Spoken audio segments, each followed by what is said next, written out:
Welcome. This is the Pulse of Boxing, powered by the Atlantic City Boxing Hall of Fame, where boxing history indeed comes to life. I'm your host this week, Rob Scott, and normally I'm here with my co-host, Samad Haq, the talented Samad Haq, but Samad's not here this week, so the key's in my hands where I'm going to take you on a trip through boxing history. And what better person to have as a guest and as a passenger on the trip through boxing history is a person that's a part of boxing history. My guest this week is a person who is a part of every Hall of Fame that there is. He's been in the business since he was 8 years old, and that's something we're going to touch on when we speak to him. My guest this week is none other than Mr. Bobby Goodman. How you doing, Bobby?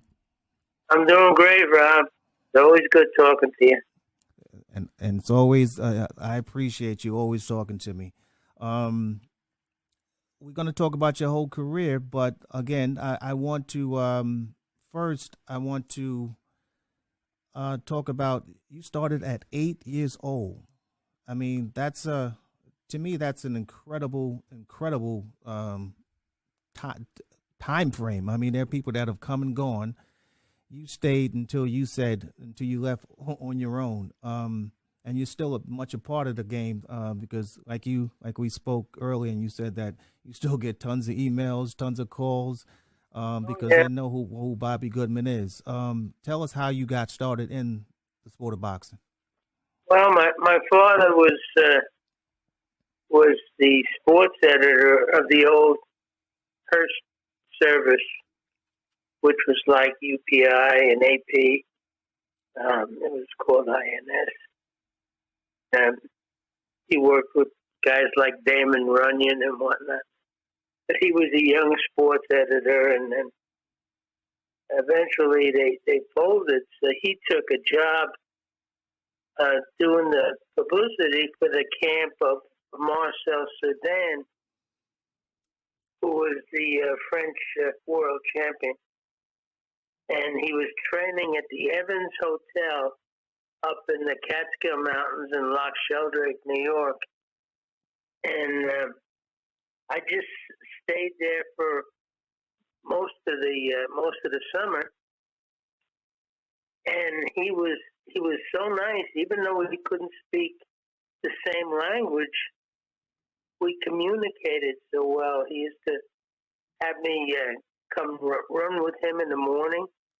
I was so excited I'd have them wake me up at 4 o'clock in the morning just so I wouldn't miss him when he got up at 5.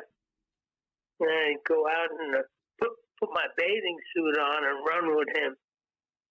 It's silly little blonde kid running with his bathing suit on. But I loved Marcel Cerdan. He used to have a lot of celebrities come to the camp. Notably Edith Piaf, the great French singer.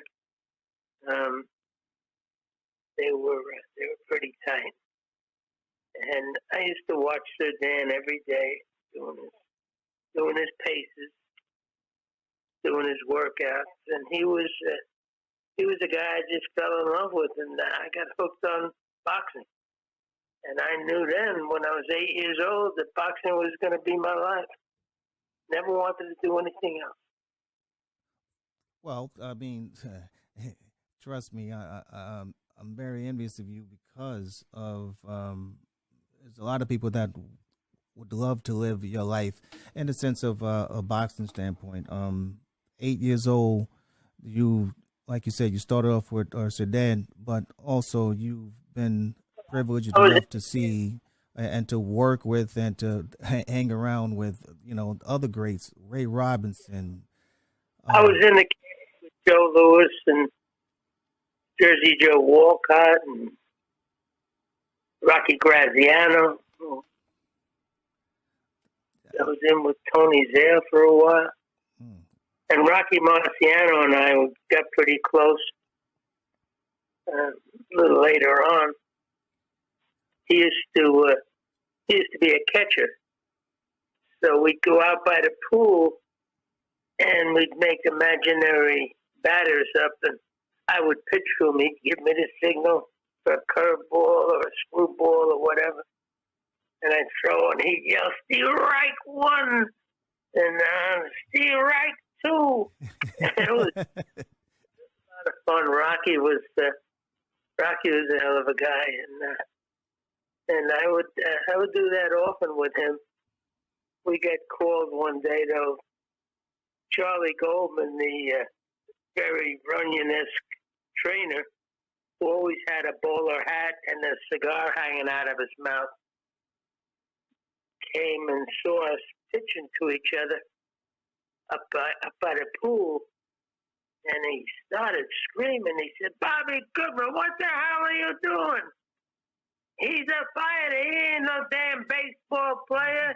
He's champion of the world." Oh, Hey, it was fun. hey, you being young, come on now. You being around, like you said, there were sort of heroes, and you know, the names. I mean, we're adding on the names or whatever. We talking about Rocky Marciano, Sir Dan, Ray Robinson, Jersey Joe Walcott. I mean, you got to tell. Patty, yeah. You got to tell us some stories. And it just never stopped. And Robinson was, I thought that Robinson moved up to middleweight to sort of get away from fighting a couple of guys, maybe to rubber with Basilio, maybe he didn't want to see any more Sedan. He saw him fight a little bit. But anyway, Robinson was a great fighter. Great fighter. Well, He used to train in Greenwood Lake, New York. Well, in the opinion of the masses, most of the people, they consider him the greatest of all time. And would you concur? That's due to the fact that you've experienced that time frame. He's certainly one of the greatest of all times. I don't list him as a middleweight. I think he was possibly the greatest welterweight of all time. But the guys we talk about, I rank in the all-time greats. Years ago, you could go up and down the top 10 in any division, and it was like Murderer's Row. From heavyweights on down, the top 10, oh my God. Today, you can't even name the top 10.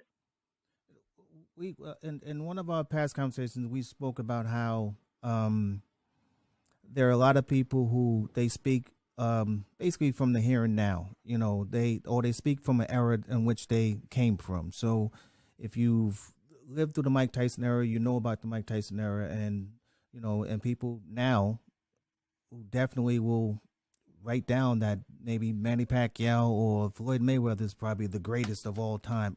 But you've been privileged enough to see and experience the experience, of a lot of guys from the past. Tell me, in your mind, what's the difference between the eras, and what do you consider the greatest era of all time? What made the eras so different was the fact that early on in the 30s and 40s, boxing was such a popular sport. If you had any kind of athletic ability and were looking to get your way out of the ghetto, so to speak, you went into boxing. Football wasn't much back then. There were guys hardly getting paid playing football. And then you looked at baseball, that was sort of tough to get into, and a lot of the guys didn't have ballparks in their neighborhood. It was tough to break into Major League Baseball, and basketball wasn't a big sport back in those days. So boxing When there was a world heavyweight championship of any kind, the world stopped. I mean, I was brought up in the Bronx, and we used to do a lot of boxing. There was boxing like 6-7 nights a week in the New York area, and when there was a big match, everything stopped because everybody was watching or listening, waiting for a result. And we used to watch our fights on the radio. When I say watch our fights on the radio, that's how we imagined them, because it wasn't television back then. It was having gone through the experience of what I call the experience of feeling all these different eras. What do you feel is the greatest era? Well, I think the era comes with the competition in the area and of that era, and the demands put on the boxers or the athletes who were participating in that era. Later on, with the TV darlings, there was a little bit of a need to keep bringing fighters along and keeping them undefeated. Years ago, back in the 30s and 40s, you fought the best around. And if you lost, you learned a lot by that loss because you fought one of the great fighters. And, it was nothing for a boxer or a top contender to have lost 5 or 6 fights because he was learning his trade. He was practicing his skills against other great fighters. And that's how he became a world champion. Well, and you've not only have you seen, but you've also experienced a lot of those world champions, working with Don King Productions for so many years, Madison Square Garden for so many years, having your own promotional company for so many years. I mean, you've worked with a lot of people. That's why I asked, what do you think is the best era? A lot of people say the 70s, and the 70s heavyweights were, one of the best eras out there. But like I said, I'm asking that question because you have actually experienced it. It wasn't something that you're not a film watcher. You've experienced and you were hands on. That's one of the reasons why I asked you that question. The eras were about the competition that existed in that era and the willingness to meet the toughest competition, which all of the boxers did in those days.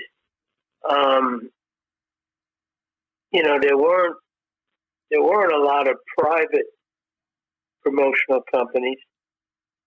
Madison Square Garden was the biggest, and they had branched out and had a lot of clubs going. Like I said, the clubs were prevalent in the New York area. You could go to a boxing show almost every night of the week, and that's how they learned their trade. You look at the record books, and some of the guys throughout that era had hundreds of fights, but they learned their trade. You look about the records of the guys more recently, and they might have had 30, 40 fights.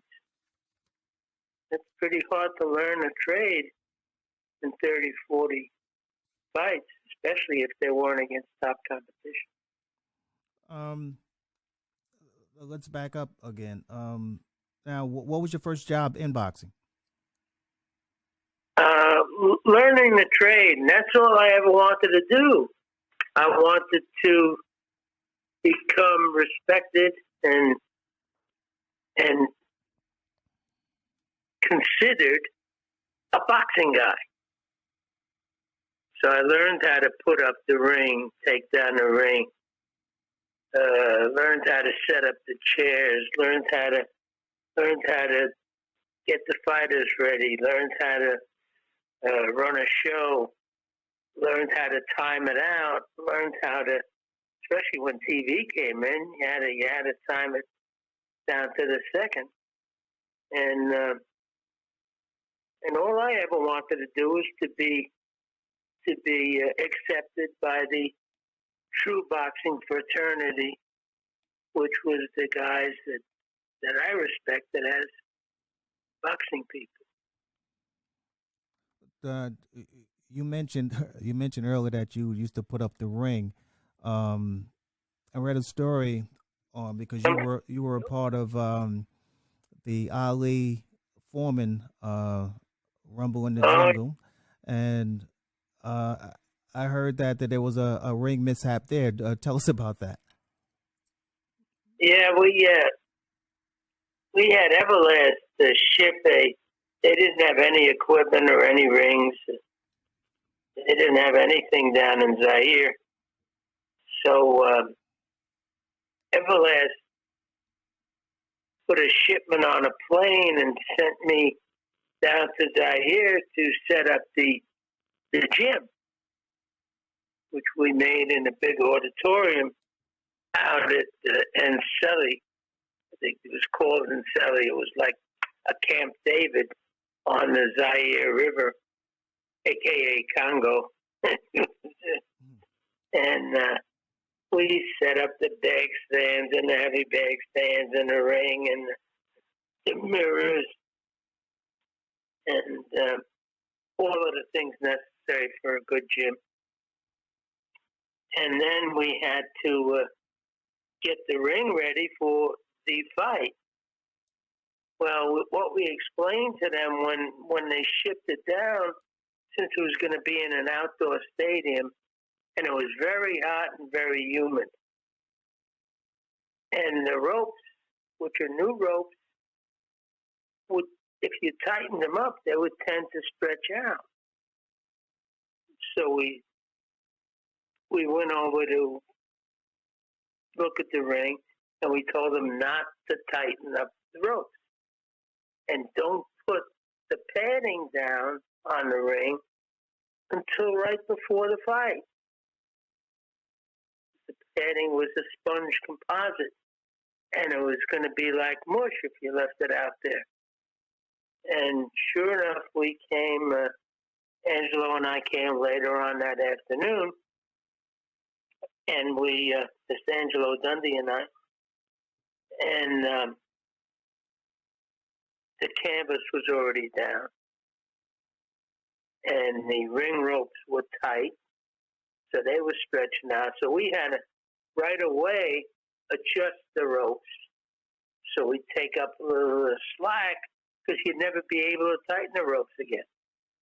So we did that with a dime and a screwdriver, and we did that to all the ropes, a 4-rope ring, and then we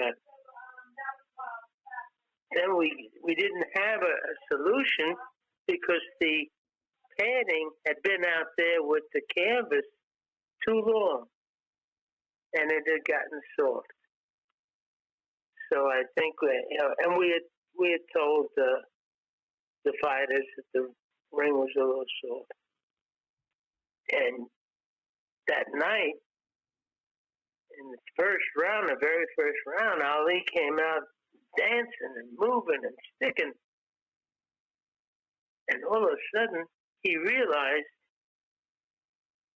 that he couldn't keep doing that with that mushy ring, with that mushy canvas, and the padding. That's how the rope-a-dope was formed. And Foreman came along and threw him a big hook, and Ali leaned back on those ropes, and they went back an extra 2 feet. And Foreman missed by a foot. So that's how he developed his strategy, that very first round. Now, that was for Don King Productions, where you were a part of that company for what, 25 years? That was a group, I was with Don for a good 25 years. Yeah. 25 years. I mean, and during your career, you've been, you've held you worn the hats of a matchmaker, a promoter, publicist, manager. Yeah. Which one was more fulfilling? I don't know. I just wanted to be good to the fighters and make sure that they got every opportunity. They were all just as rewarding if you did your job and the fighter progressed. And it was a thrill to see one of the guys you had brought along keep winning and become a world champion. And we were fortunate through the years to develop many world champions. Of course, all those fights with Ali and all the strange places we had been, and some of the others, some of the great little men too, guys like Duran and Chavez and Sugar Ray Leonard, and even guys that were smaller like Willie Pep and Sandy Sadler, who gave us some thrills. It was always trying to help the event and the boxers. Well, let me ask you. I just asked which one was more fulfilling, but wearing all those hats, and again, like I said, and I'm not going to smoke up your behind, but you wore these hats like crowns, because you did a great job. But let's break it down as far as like matchmaker. What's your definition, or what's your criteria for a good matchmaker? Every good matchmaker, and there are some exceptional matchmakers in the sport, but every good matchmaker has to be, number one, a fan. He has to love the sport and love the action, and know how to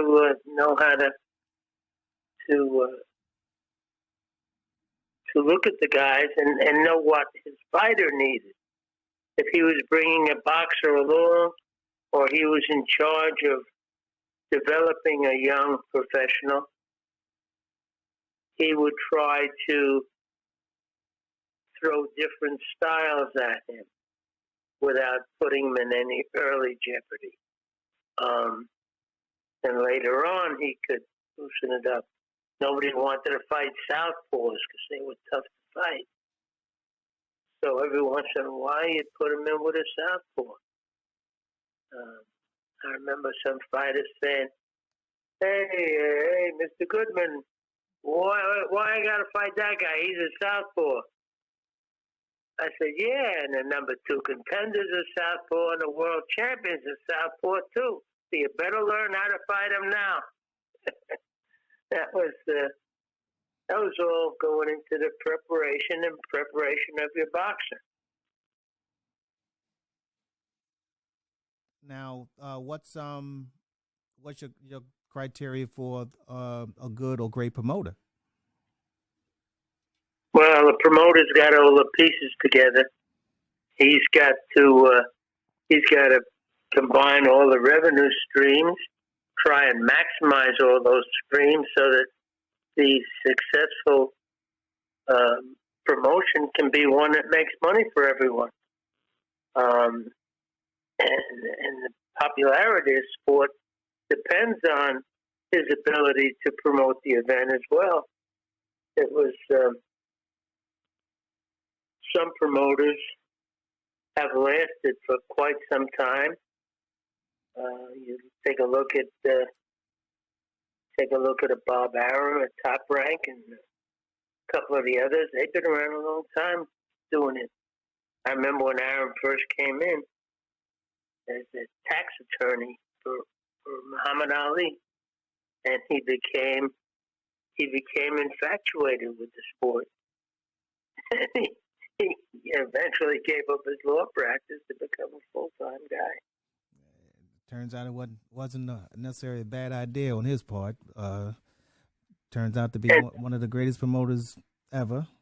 Don King came along, and and took over the world of boxing with his flamboyance and his gift for gab and his riverboat gambling style.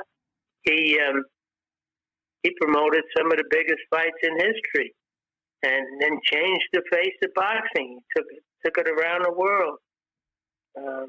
Most of those fights were only thought about by other promoters.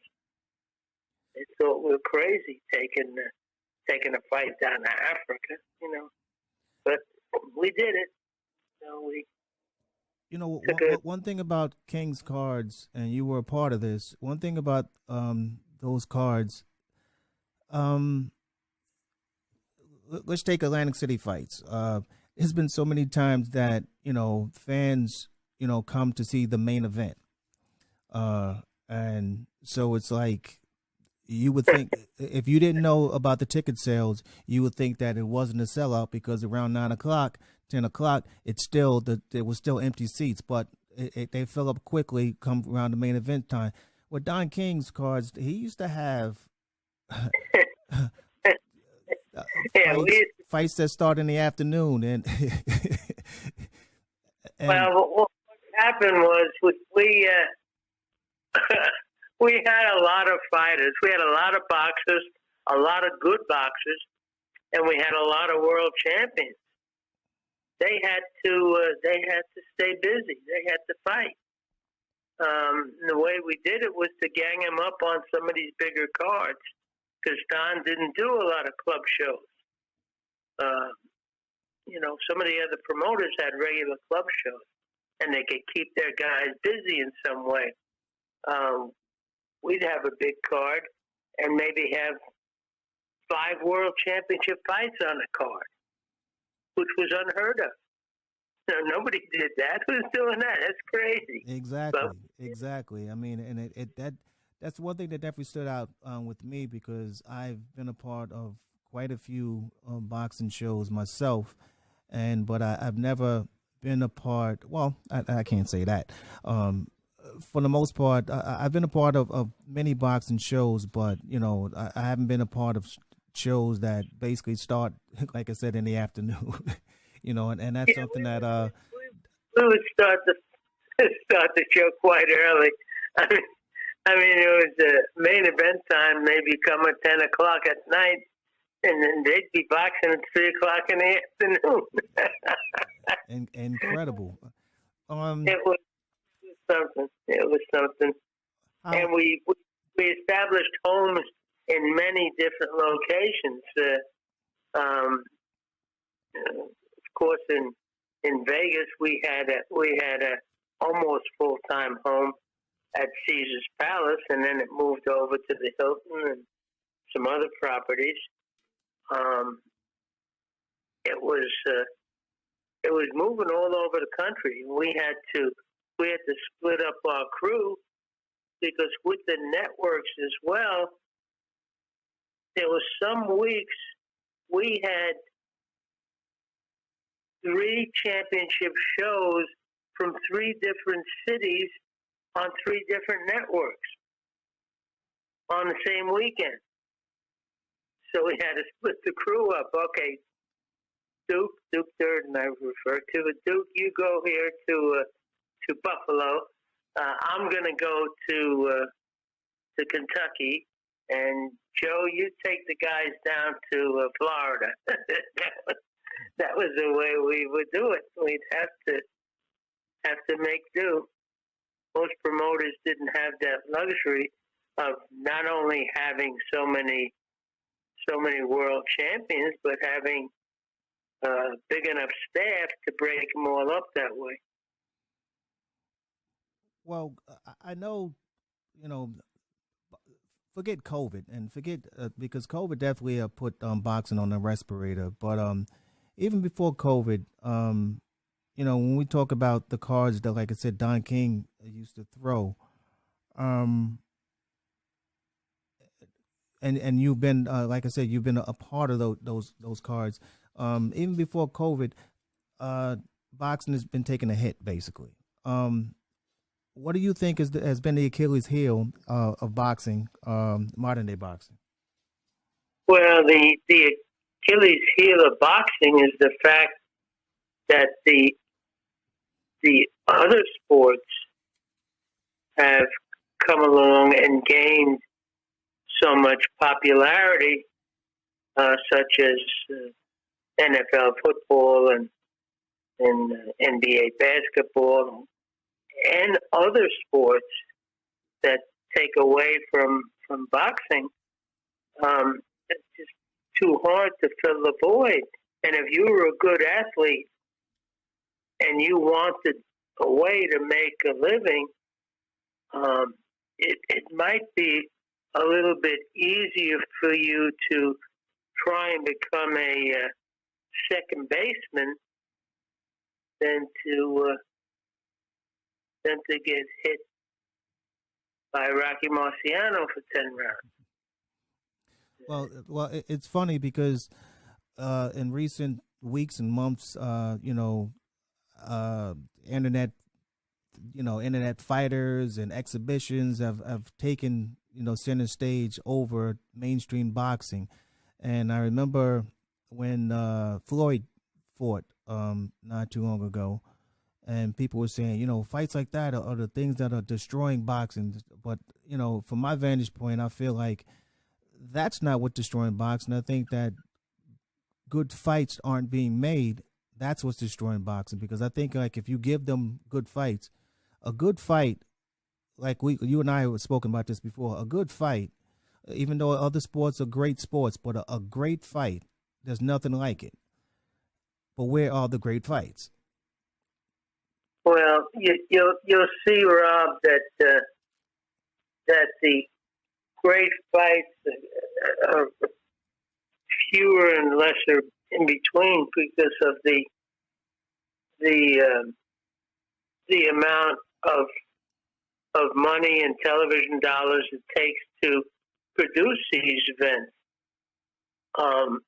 Don't forget that coming up through the years, you had ABC, CBS, NBC, USA, Showtime, and HBO all doing regular fights, regular boxing. You could see the networks, CBS and NBC and ABC, doing boxing shows every week. We don't have that anymore. There's an interest in other sports. But what is that? What by your thoughts? What was the reason, and what is the reason why the networks basically fall by the wayside and don't broadcast boxing like they used to? Well, I don't know the exact reasons, but when you talk about the networks, everything boils down to that buck. So if the reasons are financial, then you can understand them. Maybe they can do better with other sports than they can with boxing. Although boxing was such an easy sport to televise, and you had a controlled environment. You had a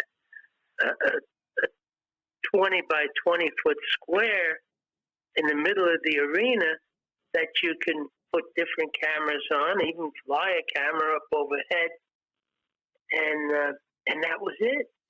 You didn't have to have coverage of a golf course that required 20, 30 cameras. You didn't have to put 16 cameras on a baseball field, or have all that inside stuff on a football field. It was a lot easier to do boxing. I could never understand why, other than now I think Showtime dips their toe in the water with boxing now and then. But there aren't as many great matches as there were because there's no demand for it. Well, and that's boxing as a whole, but definitely from an Atlantic City standpoint, Atlantic City's taken a hit over the years. Give us some of your memories of Atlantic City, and which you are a part of the Atlantic City Boxing Hall of Fame. You're an inductee, one of your Hall of Fames. I saw you had your rings on earlier. Um, Yeah, um, give he us got heavy. Put him on down on his side. give us some of your memories of Atlantic City boxing. Well, we did a lot of good shows in Atlantic City. Particularly Don. Don did many world title fights uh, in Atlantic City. But you need a sponsor. You know, if the hotels are willing to, or the casinos are willing to, give you rooms and food and some kind of a site fee, then you can put together a show. But there has to be a commitment from the from the properties so that you can continue to promote. Back in those days, boxing proved to be a winner for the hotels because they could bring in their high rollers and give them a nice weekend. And sometimes we do back to back shows. Um, it was good in those days, and in the beginning, many of the properties were doing boxing. I can recall doing shows from 3, 4, 5 different casinos through the years, and it was always a good place to promote if you had a good environment, you had a good commission, you had a good commissioner in Larry Hazard, and good officials. They understood boxing. There was a time many years ago when I first started to come to Atlantic City, when Atlantic City was a separate license from the rest of the state. You had to get a separate Atlantic City license. No, I didn't know that. Yeah, many years ago. There was only one licensed guy, and you had to make a deal with him somehow. This was before Hazard. Yeah, I think so. Yeah, it was. Well, I know. Guy by the name of Vogelever was the working commissioner, and there was another commissioner up in New Jersey who was a politician, Abe J. Green. And that was you once was the head of Madison Square Garden boxing, and Madison yeah. Square Garden is at one point in time was very synonymous with the sport of boxing. How not explain to us, but just give us an idea of how that time frame was in your life when you were the head of Madison Square Garden boxing. It was great because we started from scratch. I had left Don King to run Madison Square Garden and did a few shows with King while I was at the Garden. But we started from scratch and developed through the years. I was there about 10 years. And we developed 17 world champions from scratch. When we left, we had 6 or 7 number one contenders, and all but one won world championships. Not too long after that, I had started another promotional company called Garden State Boxing. I remember it. But publicist. What takes a good publicist?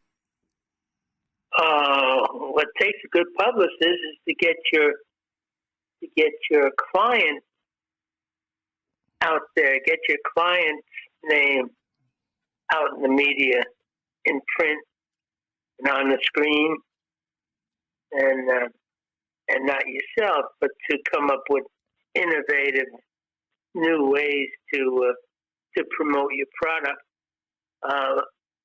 And I came from a public relations background with my dad being in the public relations business eventually. And we started a public relations and promotion agency in New York, Madison Avenue. And we did most of the big fights of the era, most of the pay-per-view fights. We had done the PR on. We used to do press kits, do the ad mats, send them out all over the country to the various exhibitors. We used to do the releases for them. And I would go to one camp, we'd send somebody else to the other camp to do regular stories from the camp. It was a lot of fun through the years doing that.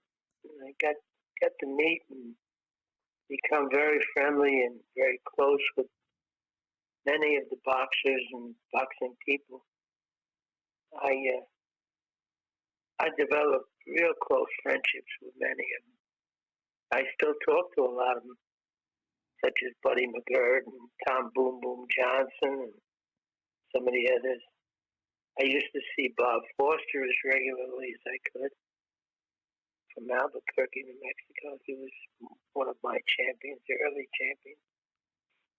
Oh, but Bob Foster, yes. Great light heavyweight. Oh, man. Oh, yeah. What a puncher he was. Whoa. Devastating. Could never gain any weight, though. Are there any fighters that you found hard to work with? When I say that, I'm saying yeah, there were a couple. No, when I say hard to work with, I'm saying in the sense of, I remember when Floyd Mayweather was about to fight Manny Pacquiao, and during that promotion, Floyd wasn't as boisterous as Floyd normally, was or has been. And people were wondering like why, and he said that, well, in the build up to his fights with De La Hoya and the other guys, he says that they weren't boisterous people, so he had to sell the fight. So that's why he was so boisterous. But his fight with Manny Pacquiao was baking for so many years prior to that he didn't need to promote the fight because the fight was already promoted. How many fighters, or not how many fighters, but and you don't have to name names, but were there fighters that you work with that you had to, basically they weren't good clients in the sense of like personality? There were a few. There were a couple that you had to come up with creative ways to get them to do things.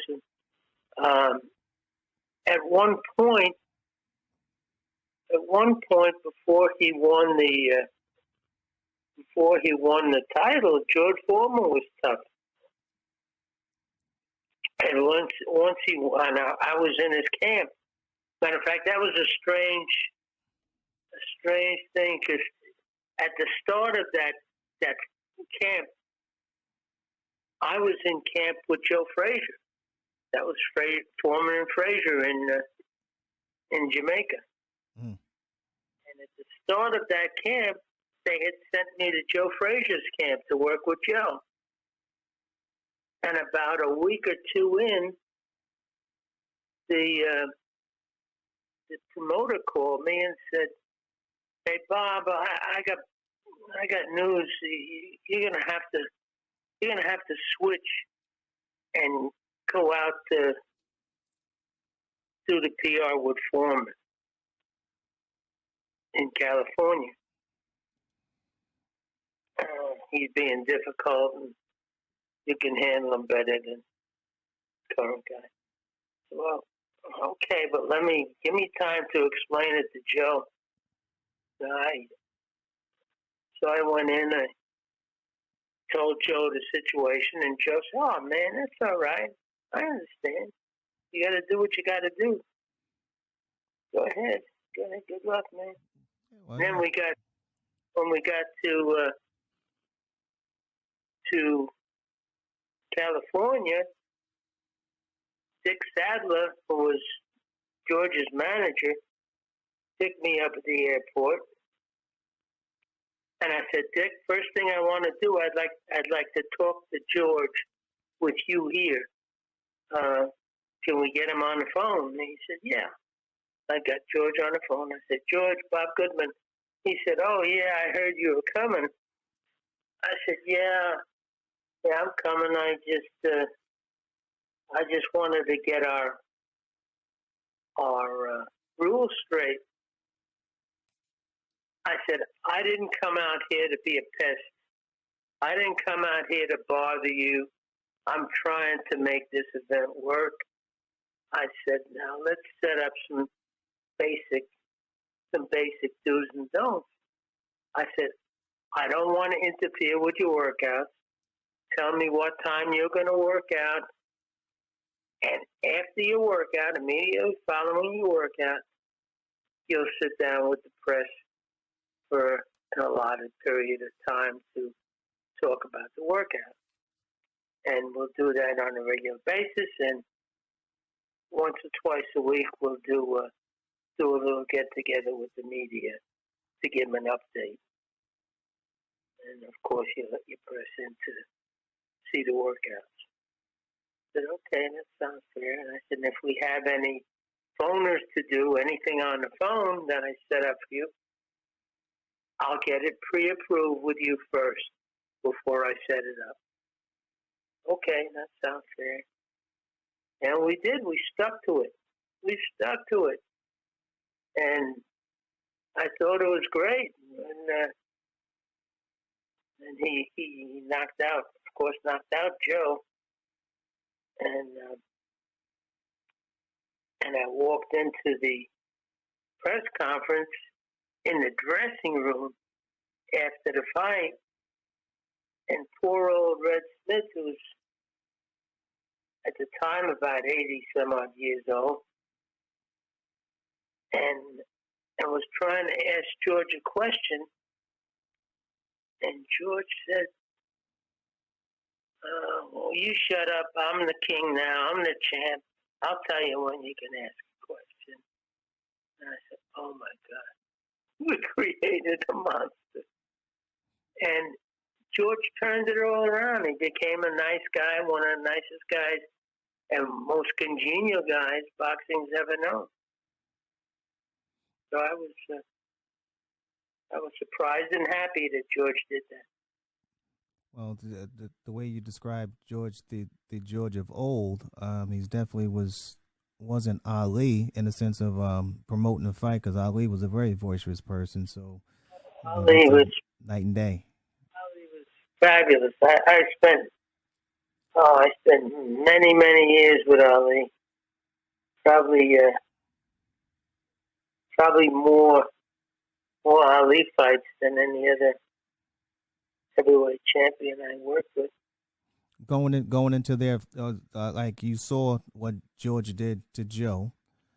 Going into the fight with Ali, what was your thinking?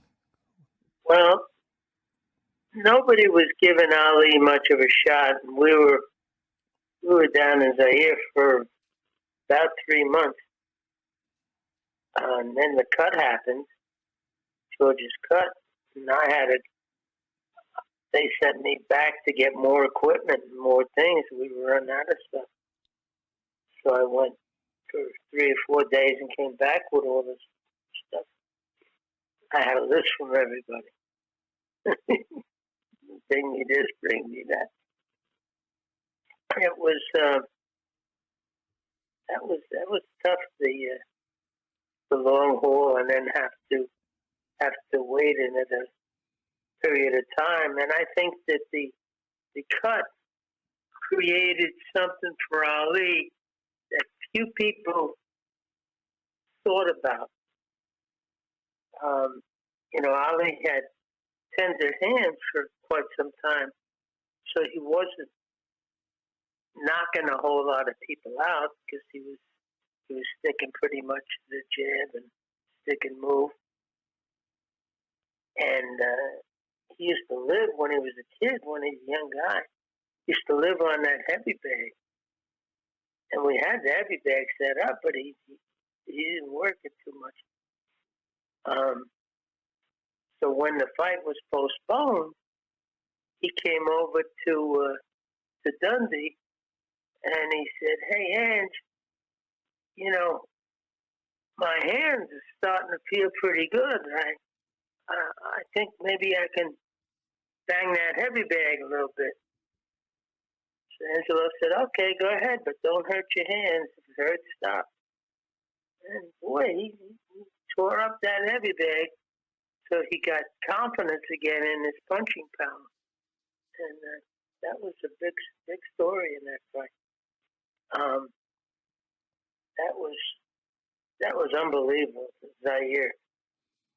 Well, He lived on the. were you with I don't remember. Were you with Don when Tyson lost to Buster Douglas? No, I was not. No, I was not. I was with Don for other Tyson fights, but not that one.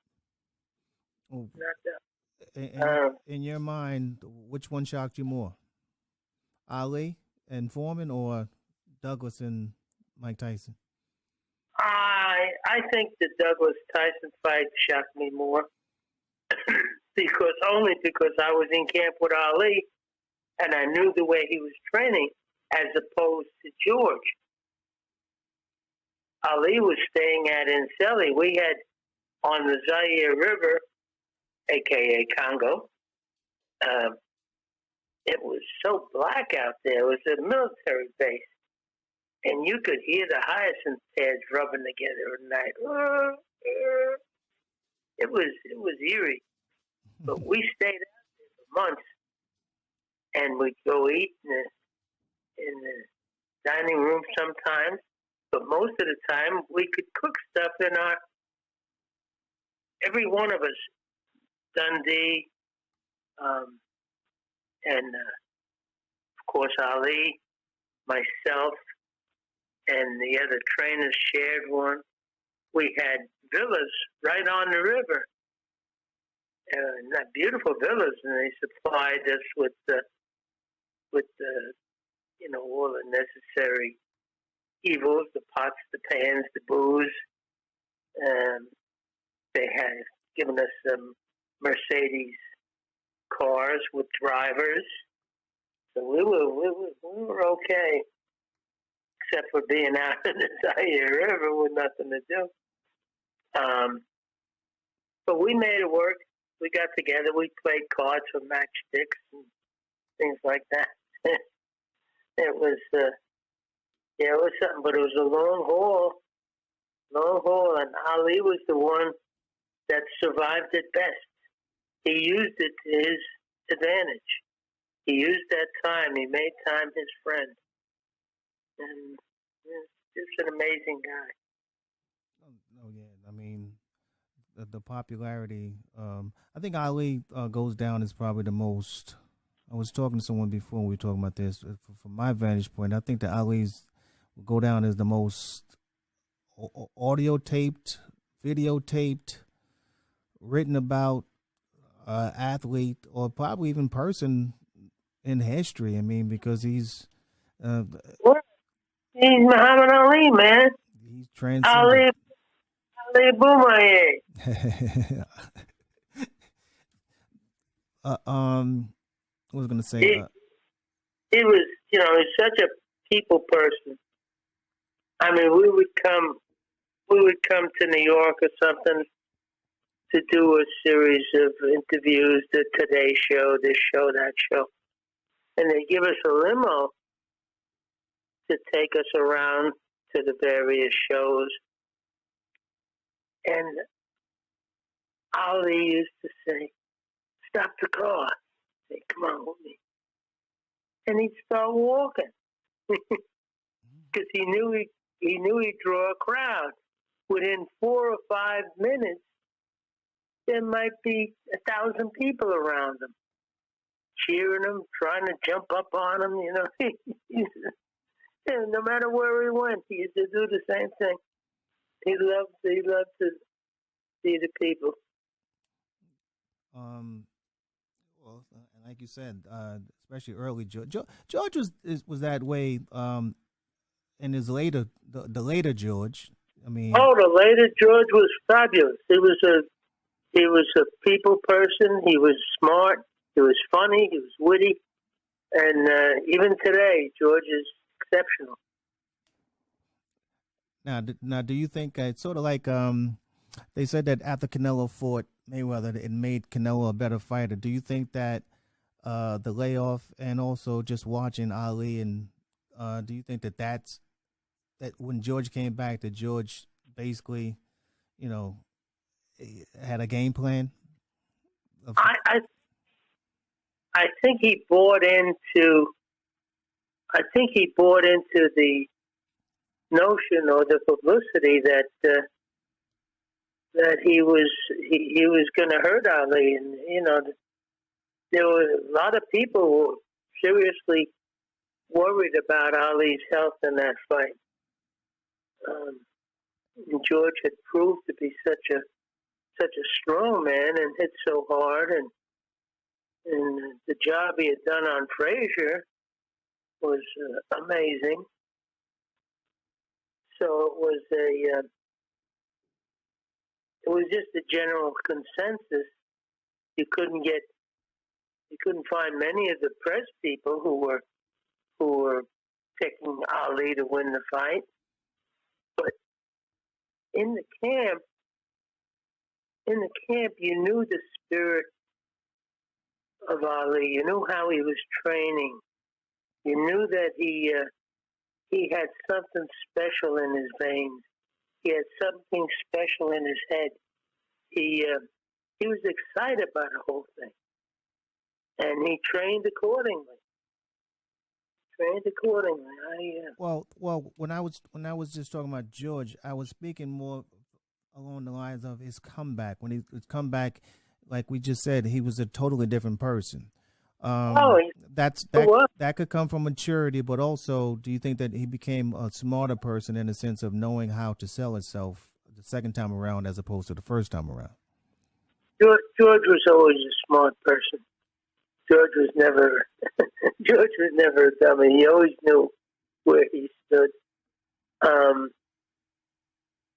He just found that he made a wrong choice at times, being evil George rather than being cooperative George. Which is definitely probably music to your ears, being if you ever had to promote him, because like I said, who wants to work with someone who's not? Well, he was, he lived up to everything we agreed to. Mm-hmm. So for that, I was appreciative, and he did all the interviews I asked him to do. So I had no complaints in that regard. And Sadler was very easy to work with. So do you ever miss it? Do you ever miss it? The sport? Yeah, I miss the old guys. I miss the sport because I love the sport. I just don't see as much of it, and I don't see the enthusiasm for it that was once prevalent around the sports world. Every newspaper had a boxing writer and a columnist or two who covered the sport. When you went to a camp before a championship fight, you might go with 30 or 40 guys who'd stay in the camp with you. That's unheard of. They don't do that today. And then, like you said, you become very, very acquainted with them. I know that. Yeah. I know that you're still very good, very tight with Buddy McGirt, and my man who we always joke around, Junior Jones. That's one of my Yeah, good friends. very close to Junior, very close to McGirt, very close to Tracy Patterson. I was extremely close to Ken Norton and Bob Foster and some of the others. I miss them all. I miss them all. I was curious. I was curious about. I know that nowadays, like I said, internet fights and exhibitions have been taken over. You were a part of the Ali Antonio Inoki fight. Tell us about that and how did that come off? Well, that was the brainchild of the wrestling world, and it was going to be this great fight and this great promotion, but it all double crossed us. It became a lousy event. The promotion was okay, but it became a lousy event because Inoki got down in that crab sort of stance and sat down on the canvas and just continued to kick Ali's legs. Yeah. And Ali's, the next day, Ali couldn't put pants on. His legs were so swollen up. It was serious. It was serious.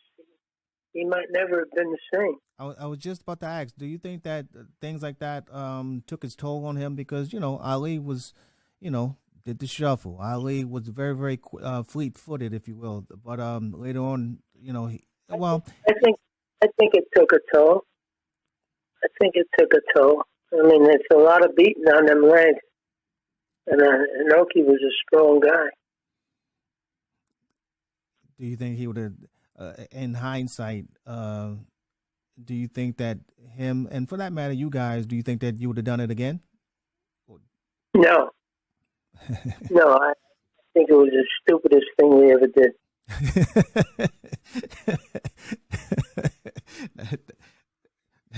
That's honesty right there. But Hall of Fame again. You're a part of every Hall of Fame out there, but you have a distinction. Not every. Well, almost every. I mean, every major one. You definitely are a part of every major one, and you are a part of the Atlantic City Boxing Hall of Fame. But also you have a distinction of not only you being in all these Hall of Fames, but your father. Yeah, my father and I both. There was something coming up in the business, and he was such a good teacher and so good to learn from. But I was a boxing guy. We did all sports in our agency, and he used to get a little annoyed at times with me. He says, whenever there's a boxing match, you're running off. So, it was boxing for my, boxing was something I just loved. And he loved it too because he promoted himself. He promoted some of the fights with, they got the Denzel Washington portraying the guy now on television. Reuben Hurricane Carter? Yeah. He promoted fights with Hurricane Carter. Oh. Yeah, up in the Teaneck Armory in New Jersey. I didn't know. Well, but then again, I definitely didn't know that he promoted him. Yeah. Well, he just promoted him for a couple of fights. That's after he left the Garden. He opened up his own. It's called, I forget what it's called, Garden State Boxing, I think. Let me pick your brain. Let me pick your brain a little bit. And I'm asking this question because, like I said, one thing about you is that you legitimately have been a part of errors. You've been a part of, and you have a knowledge of the sport, unlike so many people. When people answer the question who they feel is like the greatest fighters of all time or the greatest fighter of all time, a lot of people tend to stick to their own era as opposed to, I mean, besides maybe a Ali or a Sugar Ray Robinson. But from your vantage point, who do you think is the greatest fighter to ever put on a pair of gloves?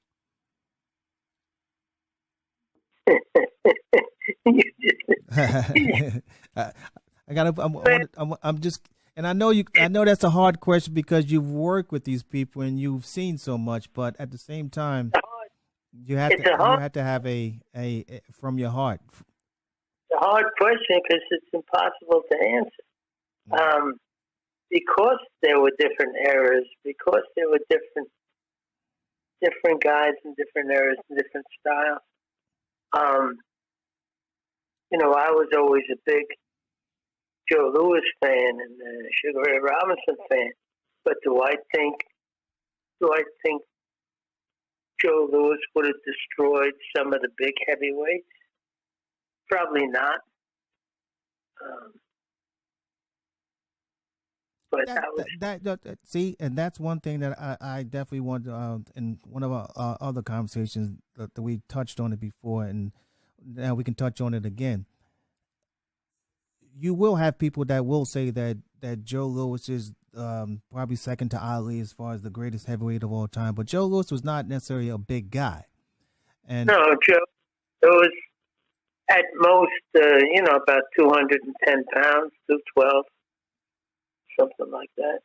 And you have these guys now, what, 240? Guys like that. Yeah.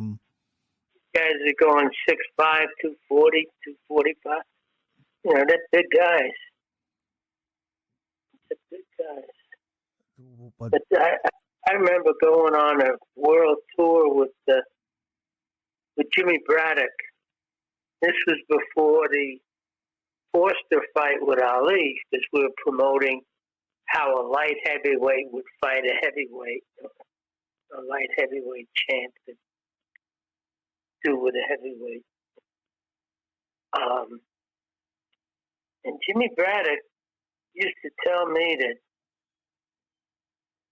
that being in with Joe Louis, he said he was in with all kinds of fighters. He said, but you couldn't believe this guy. That jab was so fast, it was like a hammer. Just came out, boom, boom, boom. It's like a jackhammer hitting you. So I got to respect Joe's abilities quite a bit, and I had been with him enough so I could see how they reacted to him. Same thing with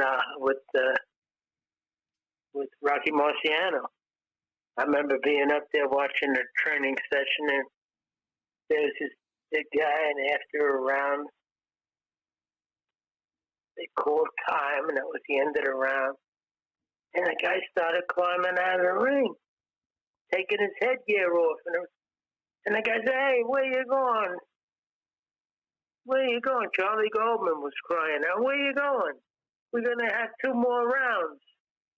The guy says, fuck this shit. This guy hits you in the ass and hurts you. I'll never forget. So you can't always measure the size the same way. Rocky was a small guy. So was Joe comparatively to today's guys. Yeah, definitely.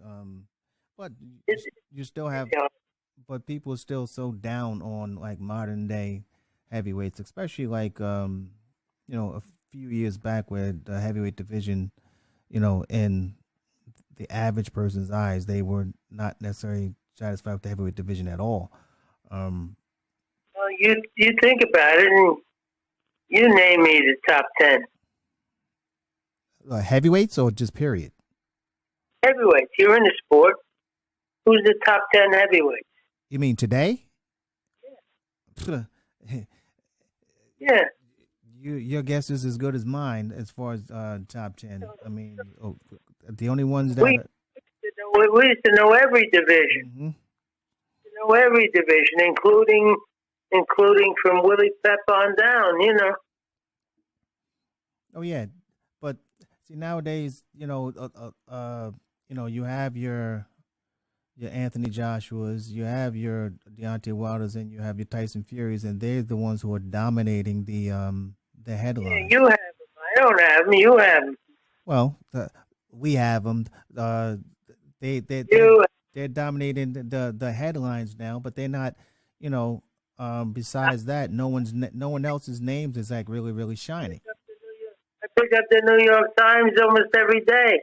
I don't see Joshua's name dominating the headlines.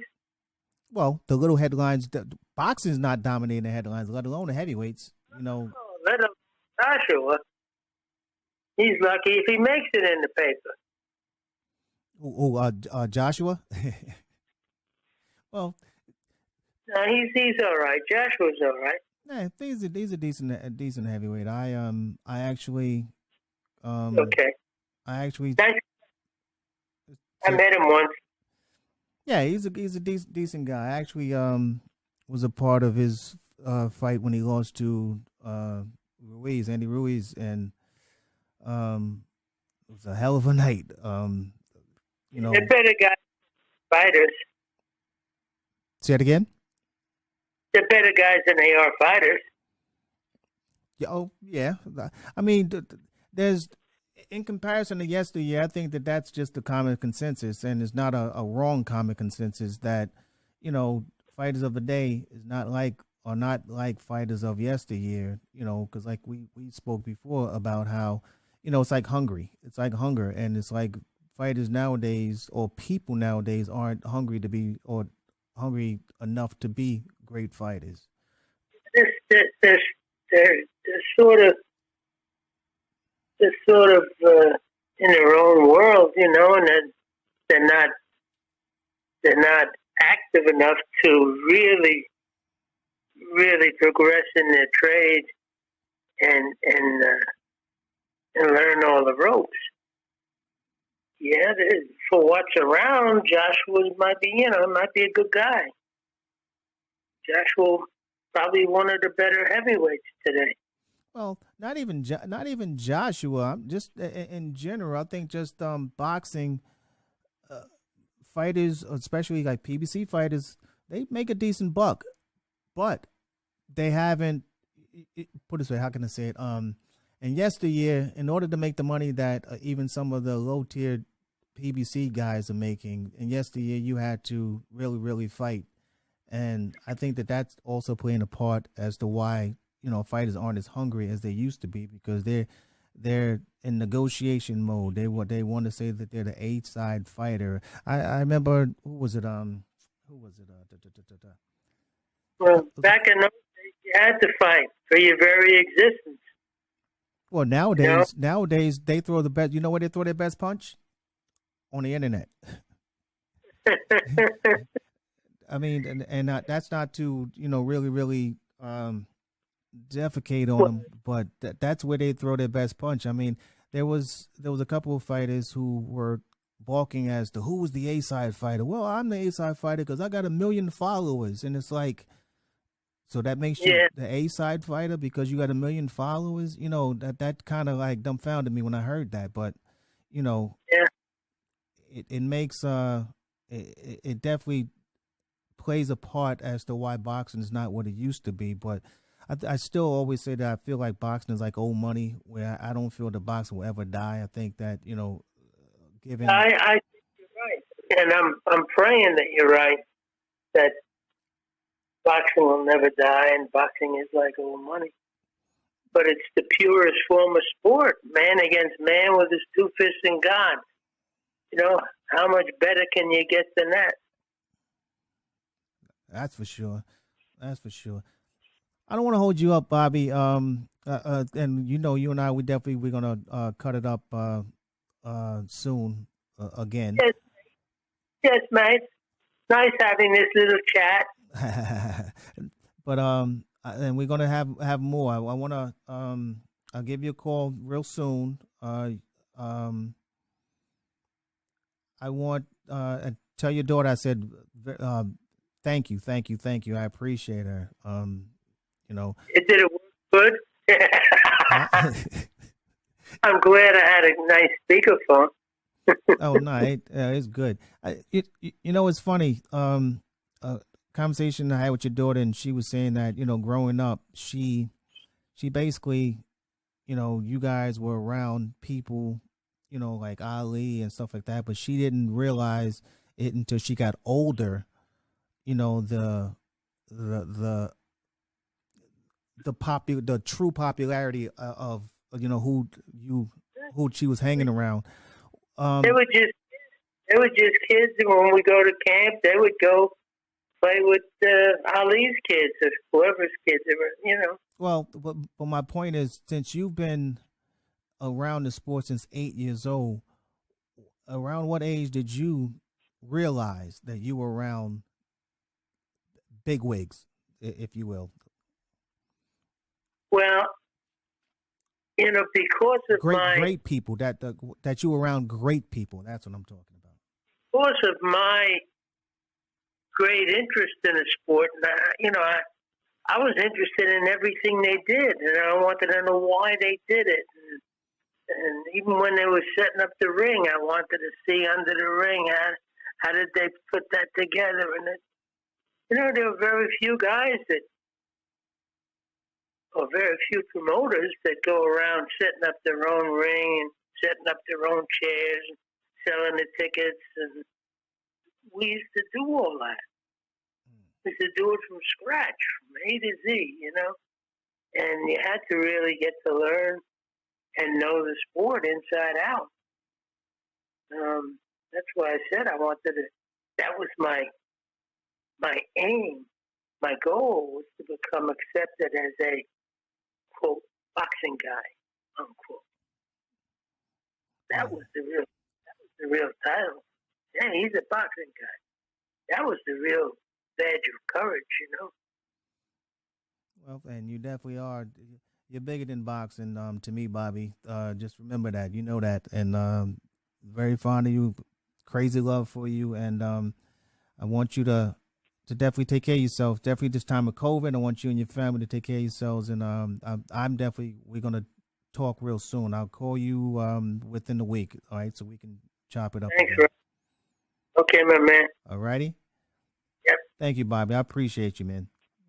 Be good. All righty. You got an exclusive now. And I thank you. I very, very much thank you. Now you can become a writer too. Hey, Bobby, I've tried to emulate you to a certain degree because I'm a jack of all trades. I try to think that I've mastered a few of them, but I try to be a jack of all trades. I realize that boxing is not only just a boxer and a promoter or a boxer and a manager. I think there's many pieces to that form boxing. I used to write for Ring magazine too. Oh, they used to pay me $50 an article. I needed the money. I was the head writer for Atlantic City Weekly, and I got paid $100 and some an article. So, wow. Labor of love. Oh yeah, but it was something that like you said, it was something that you loved. It's something that it was nothing. All you did was just write about what was on your mind. And I actually kind of missed that. Maybe I need to give them a call, write a few more articles. But I again, Bobby, man, I appreciate you. Look up to you. I think you're a great person. Always treated me well. Always treated boxing well. And what more can I ask from you? Well, that'll never change. So. Well, and so then I'll always have somewhat of a smile on my face. Then thank you. Okay, man. All right. So, but I'll call you within a week. I'll talk to you soon. All right. Good. Bye.